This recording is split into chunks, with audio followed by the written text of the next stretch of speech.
হ্যাঁ, এখানটা একটু ভাজা। ঠিক আছে, ঠিক আছে, একদম একদম পারফেক্ট।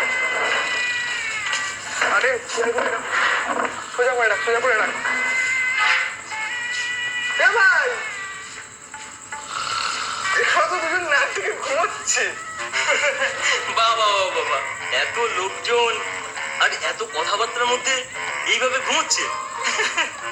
এই বলে দিই বল, চেয়ারগুলো পাকতে হবে। পোশাক আশাক থেকে তো আত্মীয় স্বজন বলেই মনে হচ্ছে। কাঁচা ঘুম থেকে তুলে দিলে যদি খিস্তি দেয়, এই ছেড়ে দে ছেড়ে দে ছেড়ে দে।